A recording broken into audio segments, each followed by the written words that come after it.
Good morning, everyone. Hope everyone is doing well and the weather's treating you all right and everything.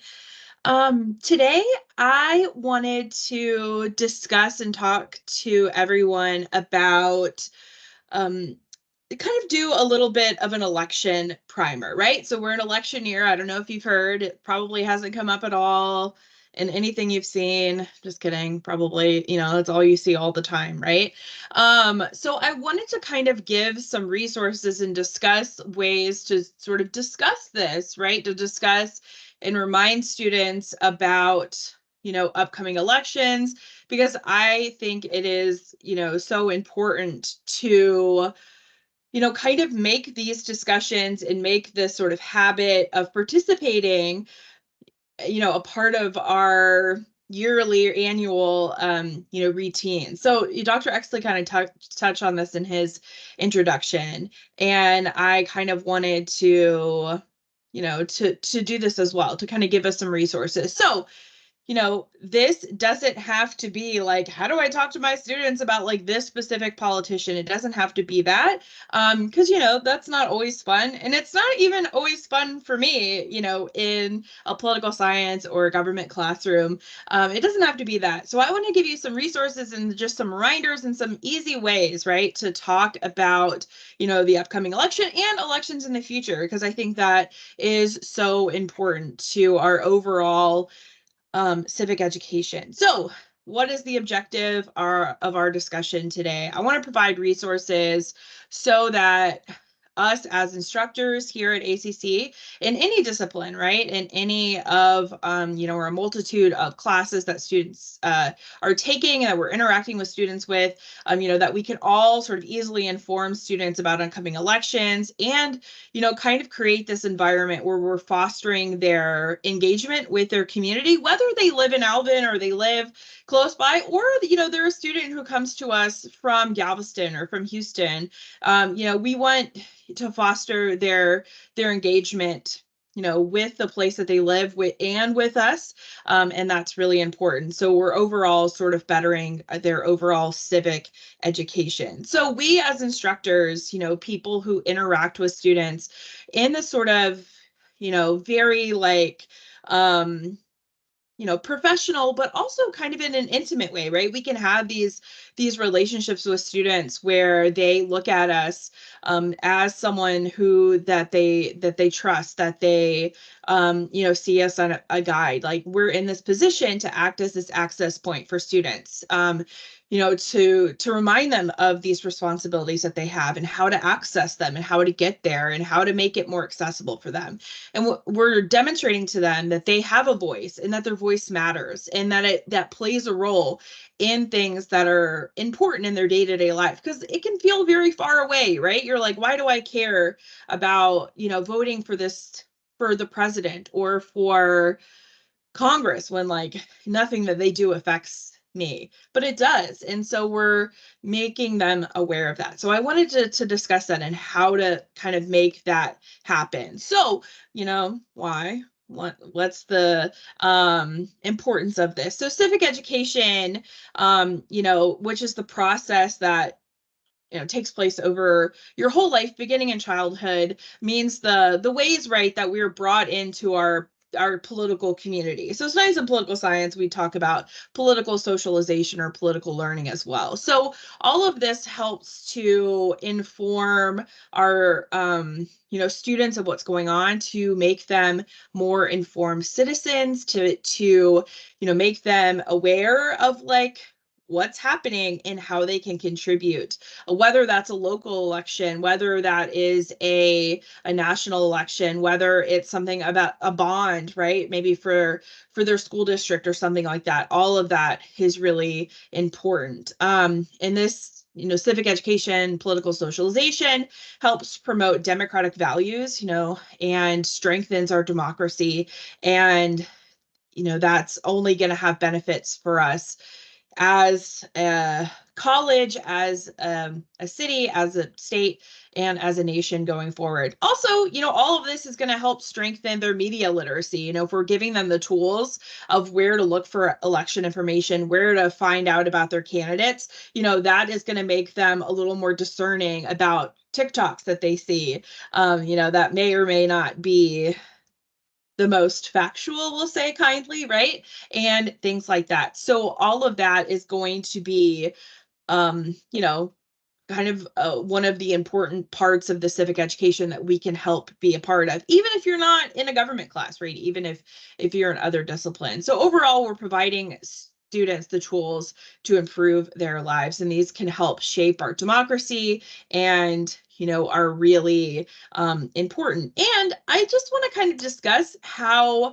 community colleges can be like really kind of critical, right, to our community civic education, because we touch students that are in all parts of their life, right? We interact with voters who are in a dual credit setting, right, who are just turning 18, who are sort of on the precipice of like really kind of coming into their political communities and like becoming an active participant, and we can be a part of that. We interact with students who are older, who are maybe like recently naturalized so they can vote for the first time, all sorts of different socioeconomic levels and genders and ethnicities and race. So we have a really diverse student population. So this is a really sort of unique place to reach students at all points of their lives and be kind of a part of their civic education, right? Of their political socialization, of reminding them of these responsibilities, that can feel very daunting, but don't have to be, especially if we give them the tools to do so, to be a part of our of our democracy. So I think, we as community college instructors and K through 12 instructors, right, can use our power to advocate for, or help students use their power, right, to advocate for education, and other parts of their life, right, in all sorts of different matters, whether that's a local issue or something national. And, doing this and making a concerted effort to do this, right, on the ACC campus and as ACC instructors, right, in our classes, whether that's a dual credit class or a regular class or an online class, right, it can have local effects. So lots of the ACC students live in our community college district, right, which means that their votes can play a role in like who is representing us as ACC in the Texas legislature when they're voting on new funding, who is representing, us in the Board of Regents in those elections, in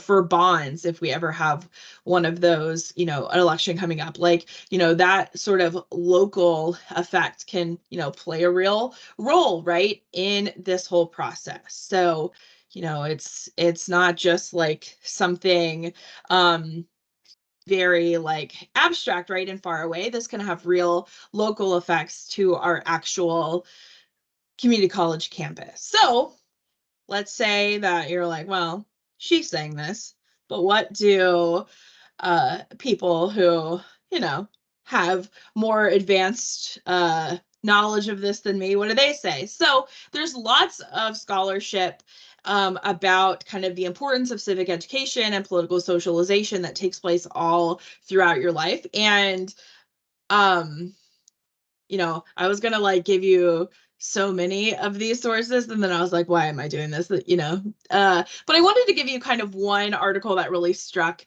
me and stuck out to me. Dr. Besserick, in a 2015 article, found that civic education plays a really crucial role in political culture of democracy. So this process of becoming a part of our political communities, right, that happens in lots of different avenues of our life, particularly in school, and found a really important kind of link between schools, whether that was secondary education, higher education, K through 12, et cetera. They found that school is really important because they teach politics to kids, to young adults, throughout their lives, and it can empower them to become more sort of discerning citizens, to make them more conscious in their judgment on what they think about political matters and all things like that. So that is really important. And they also found in this study that mass media is an important sort of secondary part of this as well. So I think that other furthers us in our sort of responsibility, right, of fostering this civic education, and along with that, fostering our students media literacy skills, right? So giving them the tools to seek out information about things that are happening and teaching them to look for how elections are happening and what's on the ballot and what they stand for, and what the election results are, and all of those sorts of things are, important part of that. So let's say you're like, okay, well, there's some scholarship about this. There's actually a lot of scholarship about this. My husband is actually finishing his dissertation right now about civic education and in the K through 12 classroom. And I was like, hey, can you just send me like 2 articles, kind of about this? And he sent me like 20, and I was like, cool, thank you. That was a lot. So if you want to see a really lengthy works cited, there's a lot of scholarship about that. But let's say you're not swayed by that. You're like, why do we even have to to make this effort outside of government classes? Well, federal law actually requires that education institutions of higher ed, right, try to help students with this process, right, with navigating the electoral process. So the Higher Education Act of 1965 uh, declares that eligible post-secondary education institutions, which would be us, are required to make a good faith effort to distribute voter registration forms to students, and from the state to the students,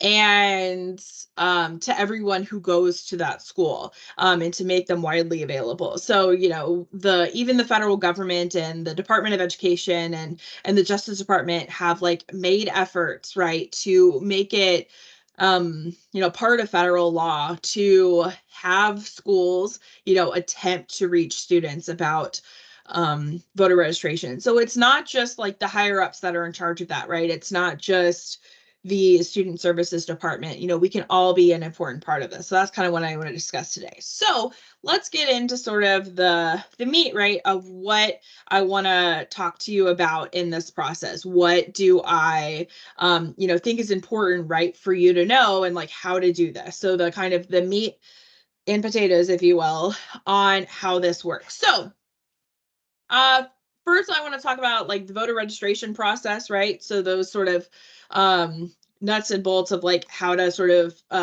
approach students about that, what they need to know, a little bit about like the upcoming primaries for both political parties, the Democratic and the Republican Party, a little bit about like how to access sample ballots to help students, and resources you can give them so that they know kind of what is on the ballot, right? Because that can be kind of overwhelming. If you remember, the first time you voted, sometimes like you're like, I thought this was just going to be the president. There's so many things on this ballot. To make them kind of aware of that before they go in there.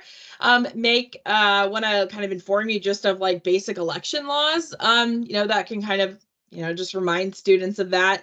And that can be, very helpful because there's sometimes things that you might not know, and it can kind of bite you. I also want to give some resources on funding, right, for elections, like where's the money coming from, and how to look at that information and the tools for that. Give you some important dates upcoming, and then some strategies on how to incorporate into your class. So let's get into the voter registration process. So as you probably know, right, the states constitutionally are sort of in charge of administering elections. That's something, that was given to them. So of course there's federal laws that we have to be in accordance with, but like all the states can kind of handle their own voter registration process differently. So Texas is, of course, going to be unique, right? Because that's our thing.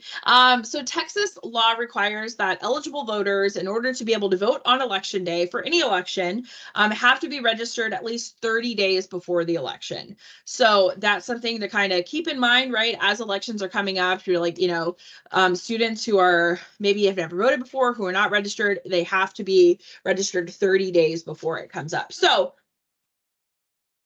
for our upcoming party primary, the Democratic and the Republican primary, which is in March, that deadline, the 30-day deadline, has already passed. So, sorry if this was a little earlier, I could have gotten you in on that. That was February 5th. But for the general election in November, that deadline is Monday, October 7th. So, something to kind of keep on the back of your mind. And that general election date is November 5th. So let's talk about the process of who is eligible to vote. So, you don't want to tell students who are not eligible about, this is how you do it. So just to kind of be aware of this, right? So in Texas, in the US, you can register to vote if you are a US citizen.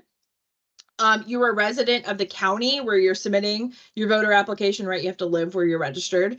You have to be 18 years or older on election day. So sometimes you have students whose birthdays are like November 8th, right after the election. They're turning 18. Unfortunately, doesn't quite make the cutoff.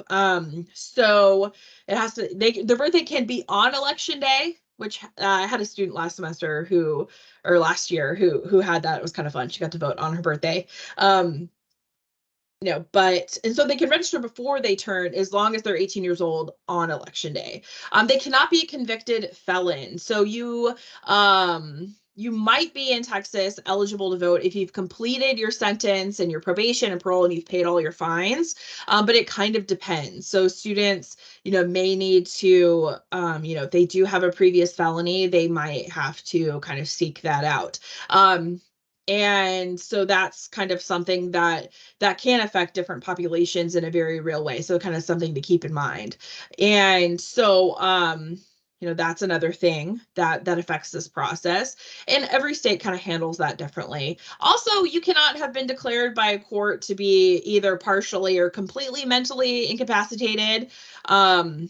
Which doesn't happen a lot, but something to sort of keep in mind. So let's say you have students who are interested and they meet those qualifications, what do they do? So how to register in Texas. So the easiest way, what I usually encourage students to do, and sometimes I'll pass them out myself, is that they can pick up a voter application card from the campus that they're on, right? If they have to go to the DMV, if they have to go to something, right? Then they government office in any way, or a high school, right? They have them at the high schools. Everyone that I teach at currently, they have voter registration cards available, or they can go to the county voter registrar office and pick up a voter application card. So those are already postmarked. They, you don't have to put a stamp on them. You just fill them out and then put it in the mail. So that's kind of the easiest way usually to do it. And that's what I usually encourage students to do. So if you ever come upon a place where you see voter registration cards, sometimes, I'll get a couple and I'll hand them out to students who are not registered to vote. So if you do that and you're not a voter registrar, you cannot take them back from them and mail them for them. But if you just hand them to them, they fill them out and they put them in the mail, you're totally able to do that. And that's kind of the easiest way, right, to help students, with that process. They can also register in person at their county voter registrar office. So here in Brazoria County, that is in Angleton. So, keep that in mind. If they're in that area, they could do it in person, or they can go to online and fill out the registration application and then they have to like print it out and mail it, and they have to put a stamp on it and all of that. So it's a little bit more tedious to do that. Unfortunately, you cannot submit it online in Texas. And so that's why I usually encourage students to just to try to grab a voter registration card, right, from somewhere, or if I have one, hand it to them, because that's often the easiest way. They just have to fill out the information. I just wanted to show you sort of what that, you've probably seen these before, but just in case, they typically look something like this, and they fill them out, and then it is has like a stamp on it already, or it's the postage is already paid. So then you can just drop it in the mail, and it gets to the county or the state, right? And then they'll send you your voter registration card in the mail. So that is the easiest way to do that. And then you get this cool little card in the mail, and that makes it easier on election day for them to sort of track you down and find you. So that is what that looks like. So just some resources that you can provide students to help them with this process. If you're talking about voter registration and they're like, where, how, when, etc. So typically, I think the best resource that I use almost exclusively is votetexas.gov. It's really easy to see election dates, to find your polling place. It's easy to check the status of your voter registration, and it has all that information, and it's run by the state, so that it's updated, so that the information is accurate as well as it can be. And that's a really good resource to just send to students. It's easy to remember, right? votetexas.gov, and you can check your status and everything there. Also, Texas Tribune does pretty good election coverage. They have a voting help desk. They have good sort of overall information about the registration process, about candidates, about what's on the ballot, things like that. Of course, these are written by journalists, right? So you have to sort of take that into account, that I think Texas Tribune generally does a good job of sort of playing the center of everything. But it is written by journalists. People have biases. So but just for straight up like finding your voter information or finding what's on the ballot, like it's going to be a pretty good resource to use. Also, another resource for registration is that it's really easy to request a voter registrar from Brazoria County, to come to your class or to a campus event to help register students. I actually just did this recently for President's Day. We're going to have a Brazoria County voter registrar come to President's Day, a little event for students on Monday morning. And if you just email them C clerk, so county clerk, elections at Brazoria County, Texas, or tx.gov, you can just make a kind request, right? Hey, could a voter registrar come to whatever you have going on?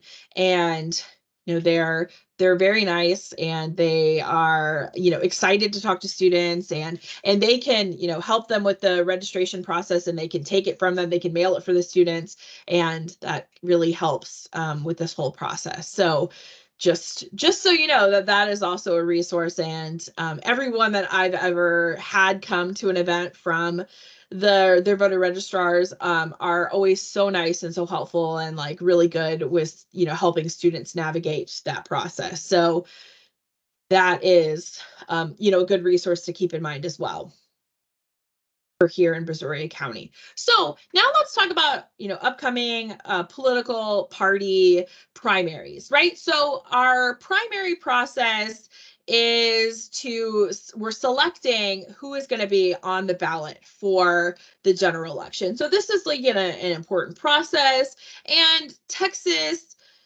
and where we are in the schedule, sometimes it matters, sometimes it doesn't, but it's still kind of an exciting thing, and it's an important thing, right? So we have a say in who is even eligible, right, for us to vote for on election day in November. So in Texas, our both our Democratic and our Republican Party primaries are on March 5th. So coming up pretty quick, just next week. Early voting begins on February 20th. So Texas has what's called an open primary. An open primary means that you can decide if you'd like to vote in either the Democratic or the Republican one. You're not like, locked in. We don't have like party registration. So in some states you can vote, or you have to register, right? Both to vote, and then you register like as a Democrat or as a Republican. And then you can only vote in that party's primary unless you change that voter registration process.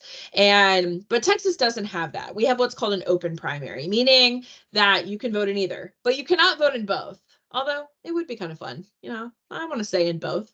That's not how it works. So you can only vote in one of them every election cycle. So you can kind of switch. So usually for me, I'll vote in whichever party primary is like more exciting, right? That that there's more sort of stuff happening, so they can pick either one.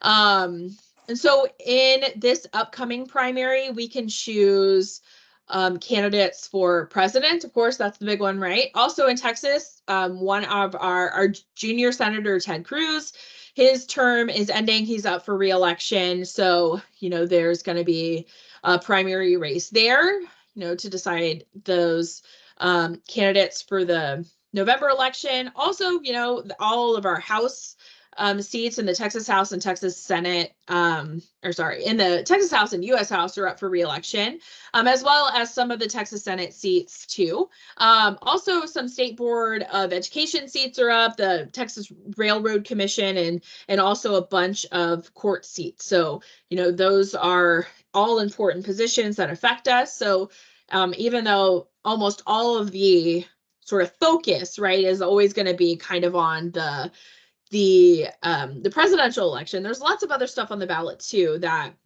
is going to be useful, right, for the for knowing, right, coming up to the party primary here in Texas and in other states. When I'll give you an example of open primaries versus closed primaries. So my parents, like a couple of years ago, moved to Florida, and Florida has closed primaries, meaning you have to be registered as the political party.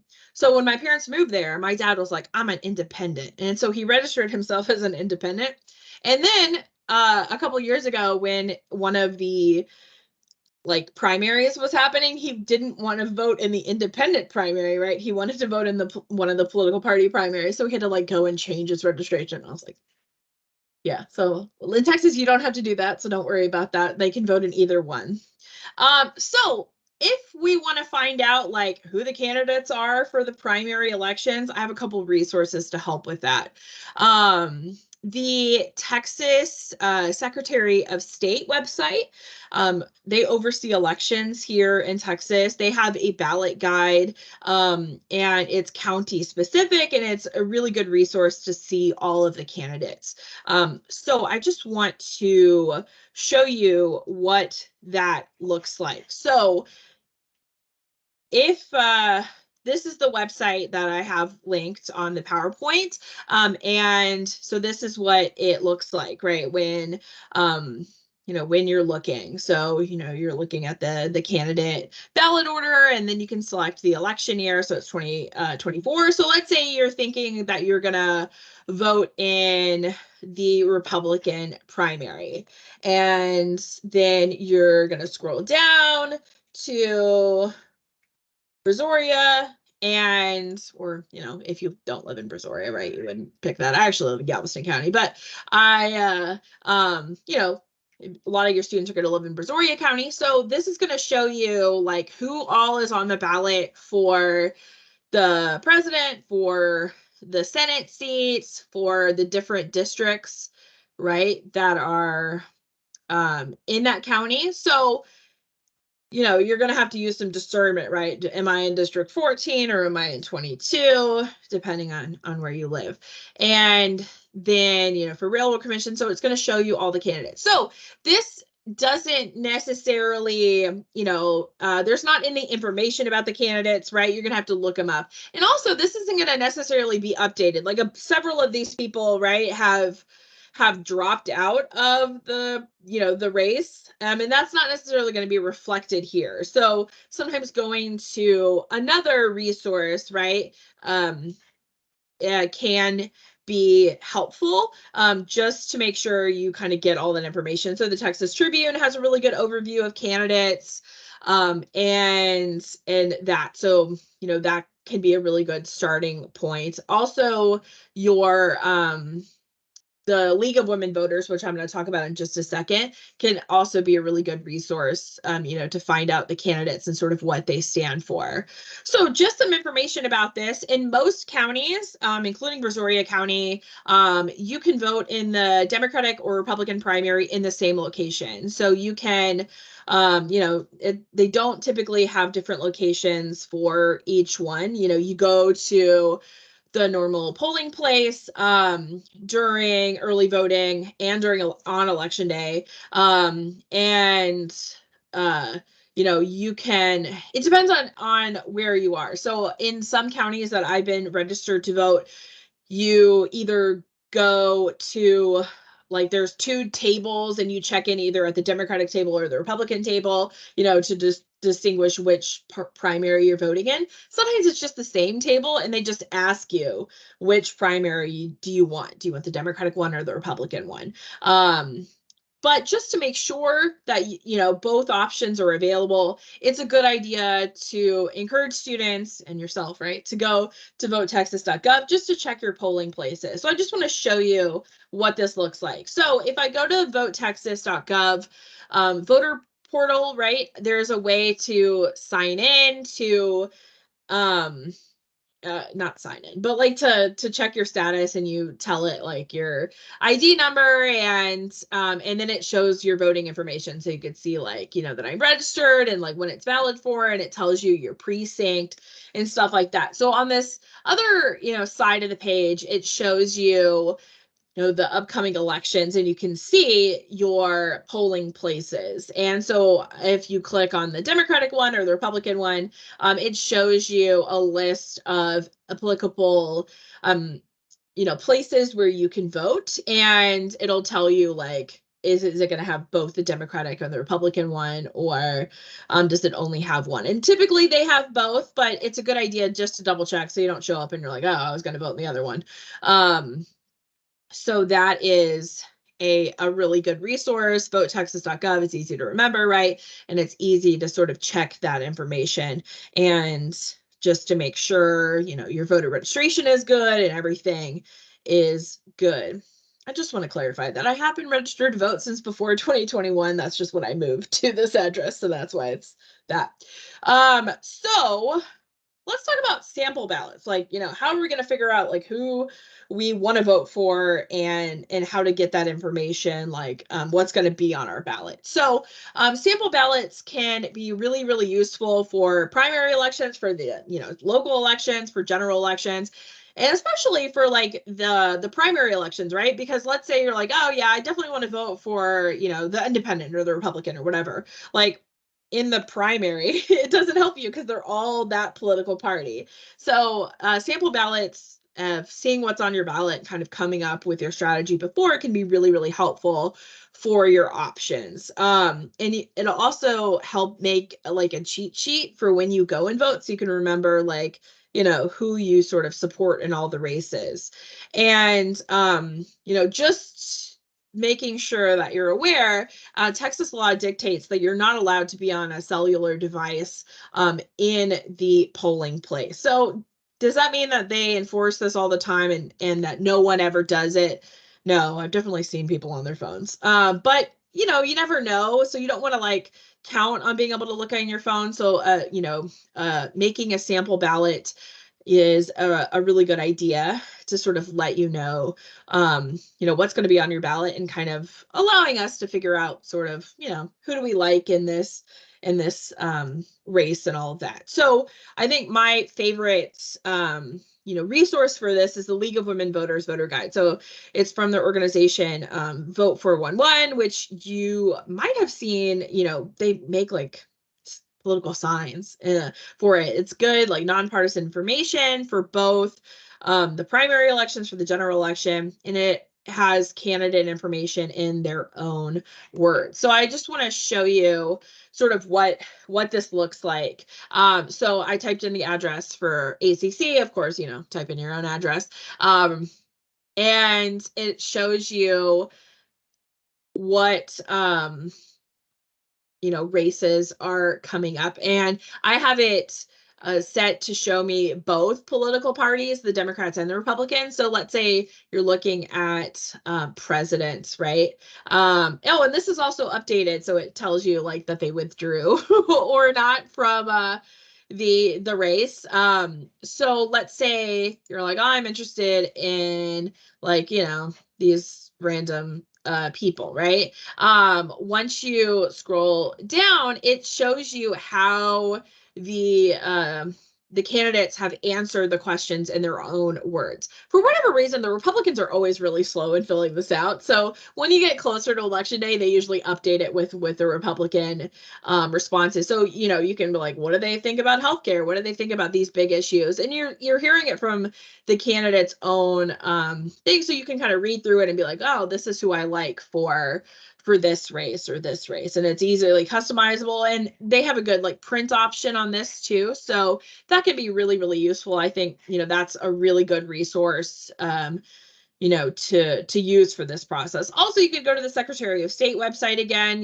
That'll I showed you that earlier. It's customizable by county, although it doesn't like discern it as much of what district you're in, so you kind of have to do a little research. But remember, it's not telling us candidate information necessarily, so you have to kind of go elsewhere to read about them, which is fine, but got a little extra step. And it's also going to have all the races. So we're going to have all the local stuff and things like that. So it's a real good resource to utilize. Also, Texas Tribune has good sample ballots. They typically have really good coverage, particularly of the statewide races.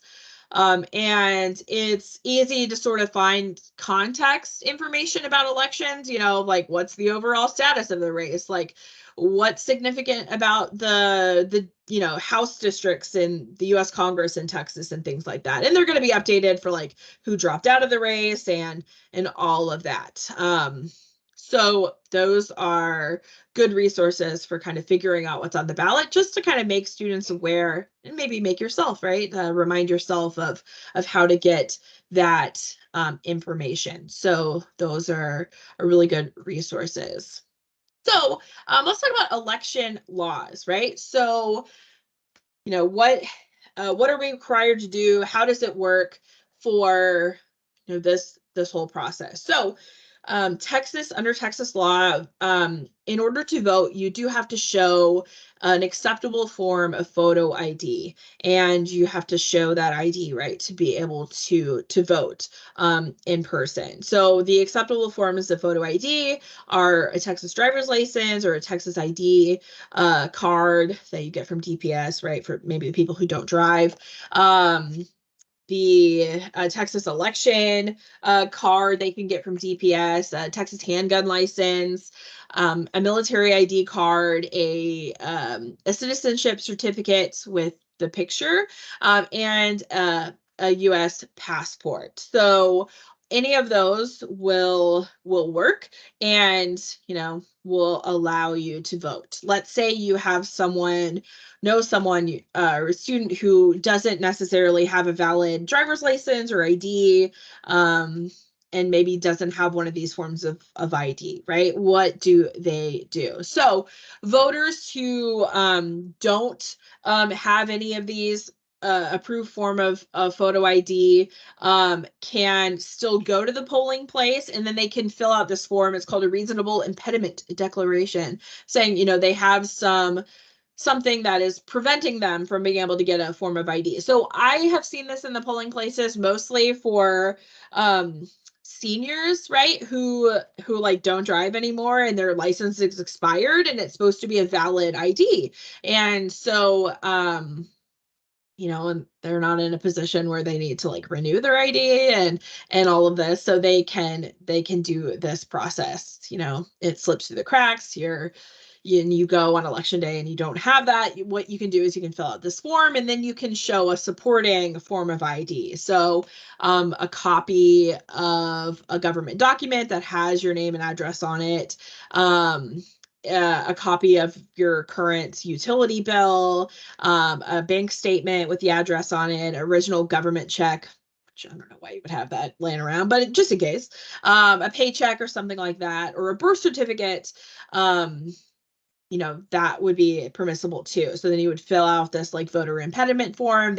And you would still be able to cast a ballot, but it's kind of a provisional ballot. And then they're going to like double check this higher up, and then that vote would still be counted. So that is something that, to kind of keep in mind if you have students maybe who maybe have family, or they themselves maybe don't have this kind of valid ID. There is a way to still be able to vote.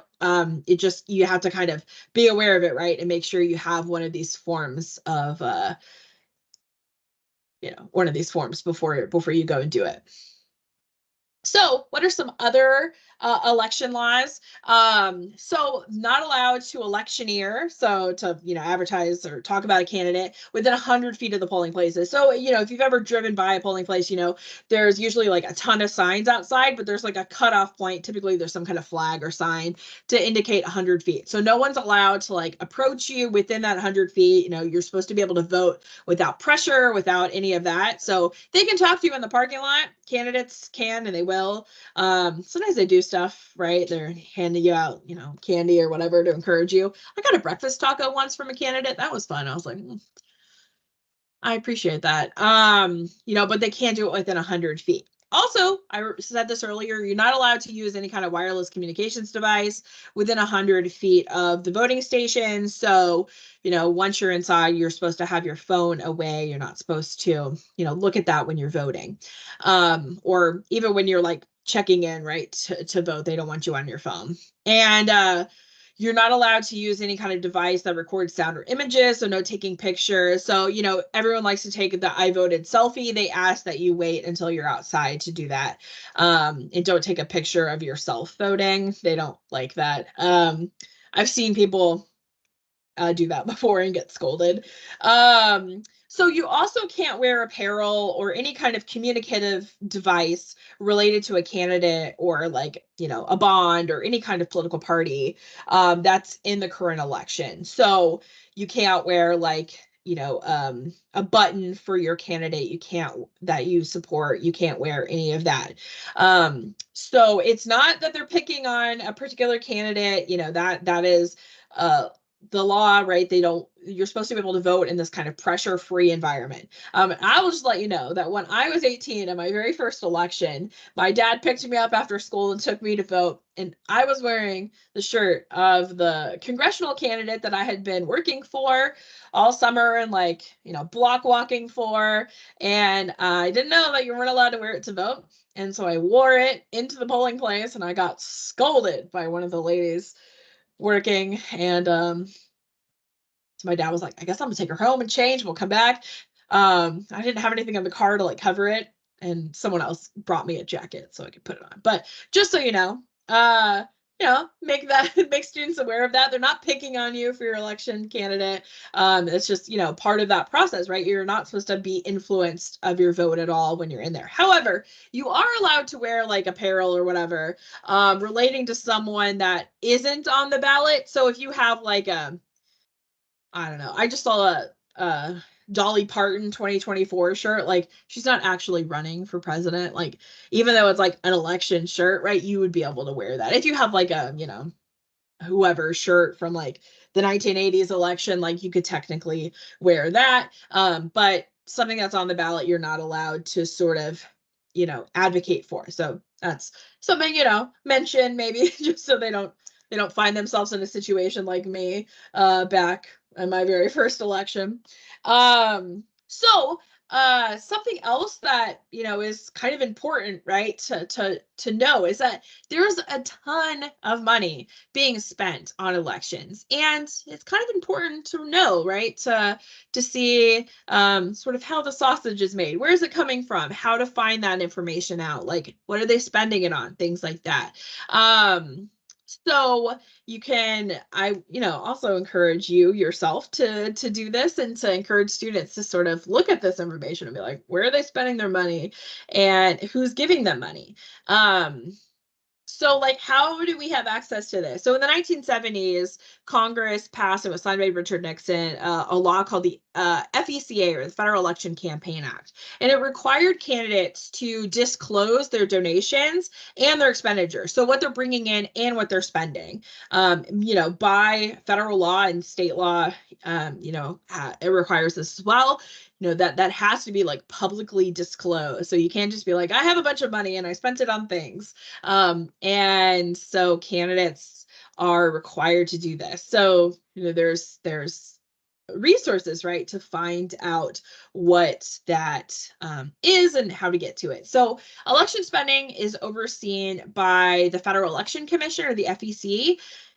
And as well as Texas has like a state level commission that does this too, called the Federal Ethics Commission. So we can kind of find this information from multiple sources. So there's some really useful sources for finding candidate and donor info. You can go straight to the source. The Federal Election Commission is that's the federal by federal law, like where this information is coming from, where it goes. It allows you to search for donors, so you can kind of see like who is donating, and you can also like see the spending reports for different candidates and things like that. It allows you to kind of compare state and district level spending. It's really searchable. It's a pretty useful website. So if you're looking at the website in the FEC data, you can look at candidates, look how they're spending. So some of the top candidates in 2024, Ted Cruz, right, in Texas, he's running for re-election. Let's say you click on him and look through their donations, where's that money coming from? What have they spent it on? I always like to see where they spend their money, right? Like where's it coming from and where does it go? And so you click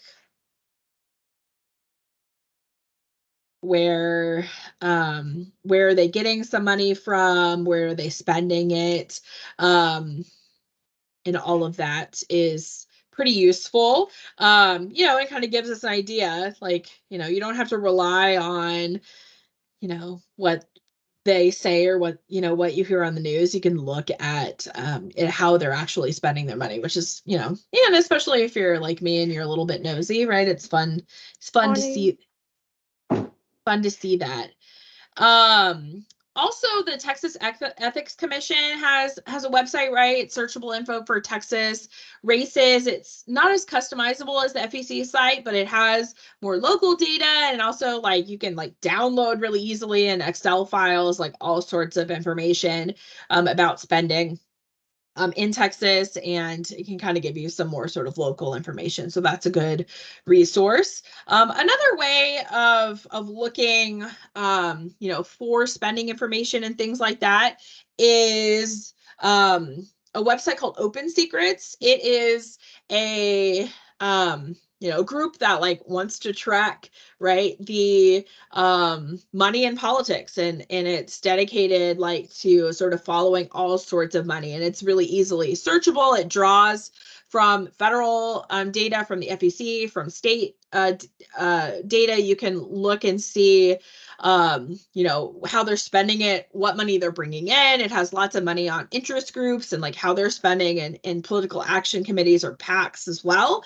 And it's often kind of more sort of easily navigatable. It kind of brings together a bunch of the other databases. So, and it's pretty easy. So I put a screenshot in here if you wanted to, like, you could look up donors. I was like, Brad Pitt seems like a fun one. And you can kind of see their contributions that they've made. And you can also, like, look up a candidate or an interest group and see where they're spending, who are they giving money to, how are they spending it, and things like that. And this does a good job of sort of getting some of that money that doesn't have to be given to the FEC, right? Some groups don't have to report it as much to the FEC, but you can still kind of find some of that spending information on Open Secrets. ProPublica is also investigative journalism resource. They have a good website on compiling the FEC data along with committee spending reports from, like, congressional committees and stuff, how they're spending on their candidates. It also compiles a lot of PAC information and large spending, and sort of gives you a kind of resource, right? So to look at sort of where that's coming from. So this is, good for students if they're like, well, I don't know, where their money is coming from. We're like, well, that's you can be skeptical. You should be skeptical, right? We should be discerning about what's happening. So this is a good resource, right? To provide students with, that they like, hey, you can go and look at this information, and you don't have to take anyone's word for it of where their money's coming from and all of that. See how the sausage is made, if you will. So let's talk about some important dates to kind of keep in mind, right? So we have upcoming party primaries here in Texas on Super Tuesday, which is March 5th. Both the Democratic and the Republican primaries will take place in Texas on that day. Early voting begins next week, the February 20th to March 1st. After that, our ACC Board of Regents, as well as a number of other local elections, depending on where you live. So it's what's called a uniform election date in May, and that's where lots of places select, like, school district or school board members, and like, people who are in the water district, and sometimes, like, the municipal elections, so, like, the mayor and whatnot, depending on where you live. And so that's what's going on. But particularly, ACC has 3 Board of Regents positions that are open. So keep that in mind, right? May 4th. Early voting is in April. If there has to be a primary runoff, which there probably will be for at least a couple of them, that will happen May 28th. And early voting will be in May 20th through the 24th. I was going to say something for that. So let's say you vote in the Democratic primary or the Republican primary in March. So you can't switch parties for the runoff. So let's say I vote in the Republican primary. I couldn't be like, well, I'll see what the Democrats have to say in the runoff. Like, that's not how it works. And the runoff won't be for the presidential primary. It'll be for the other races. Like, if one of the Democratic candidates doesn't get a majority for the Senate seat, like, candidacy, they would have a runoff for that. The registration deadline for the general election is October 7th. So remember, 30 days before the general election. And that general election, so the big one, right, you'll hear a lot about going forward, will be November 5th. And early voting will be the 21st through the 1st, October 21st, November 1st. So important dates just to kind of keep in mind. Also, let's talk about ways that we can kind of discuss this in our classes, right? How do we make students aware of this information? So remember, like, I'm not telling you should tell students, like, how to vote. This is who you should support for Senate or whatever. That's really going to kind of discourage the process. So I wanted to kind of have ways to easily incorporate this in all kinds of classes, without that kind of thing. A good way is that whenever you're reminding students of stuff coming up, like, hey, you have a paper due, hey, you have a lab report, make a point to also remind students of upcoming elections, right, and voter registration requirements. That, hey, don't forget the political party primaries are March 5th, and your lab report is due March 7th, or whatever. And, I will sort of list it in, I like to do Blackboard reminders regularly, right? Especially in all classes, particularly online classes, right? And just kind of add that in the list. And, so students sort of think about that as, things that they have coming up that are important to them. Also, just reminding students of resources to register to vote. If you have the opportunity to have available voter registration cards, things like that. Also, if you ever want to encourage students to stop by, the voter registration events that are happening on campus, good thing to do that, and just remind them, of things like votetexas.gov. Also incorporating research projects on election issues and spending and things like that, making a point to make that as a little bit of a part of any research that happens in your course can be a good way to kind of remind students of these things, to contribute to their civic education.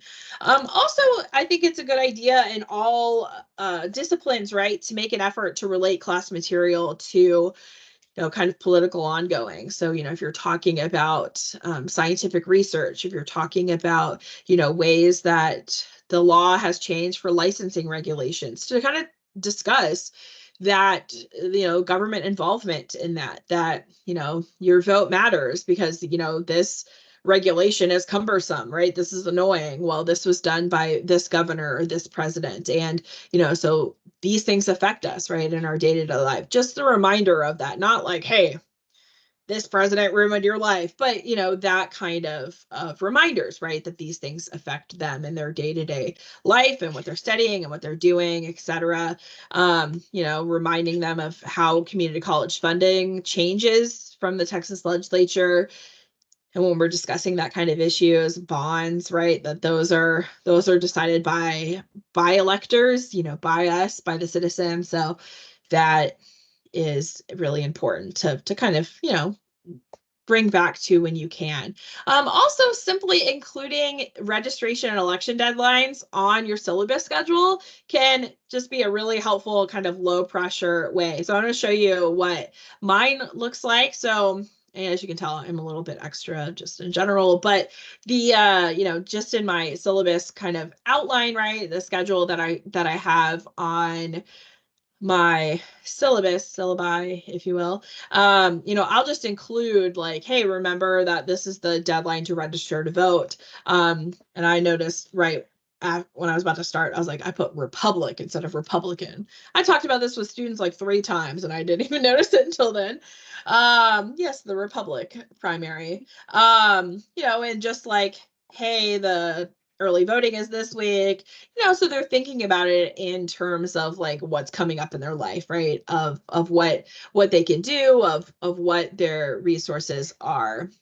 So what is the point of all of this, right? Remember, we want to equip students with resources to foster their engagement in their community, to make them more informed citizens, to benefit themselves, to give them the tools, right, to do that. And it'll benefit our community, our campus, and the health of our democracy. And you yourself can be an important, part of that. So wanted to open it up for any questions that people might have. And also, like, if you're like, what was that? Or if you have a question about something coming up, and you think about, in the months ahead as we really kind of ramp up election season, please feel free to reach out to me and I'll be happy to kind of guide you through that process.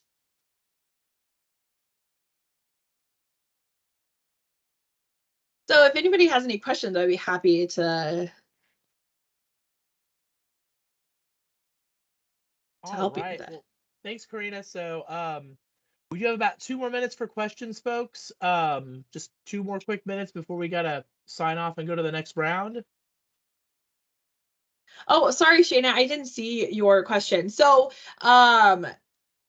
technically you're not supposed to have it in the room with the voting machines, but a lot of, they're usually, as long as if you're on the phone, I've seen them say things, but if you're taking a picture with the selfie, they're not usually going to say things, but technically not supposed to be in with 100 feet of those voting machines.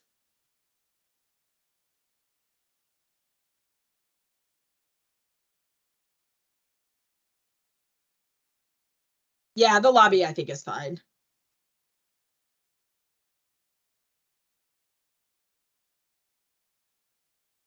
Yeah, I think I'm Yes. gonna try to sneak my kids in this year. We'll see what happens. Yeah, I mean, it's you're totally allowed to have kids in there. It's just the cell phones. You know, as long as your kid's not wearing a, vote for whoever sticker, you're good. I went with my parents many times to vote before I was eligible, usually Hmm. that you know, Gotta schedules do what you are, gotta do. yeah. All right. Well, Karina, I'm gonna go ahead and end the recording, everybody. Thank you guys for Perfect. attending. Yes, thank you so much, everyone. Let me know. Feel free to reach out if y'all have questions about anything. As we ramp up to election season. All right, here we go.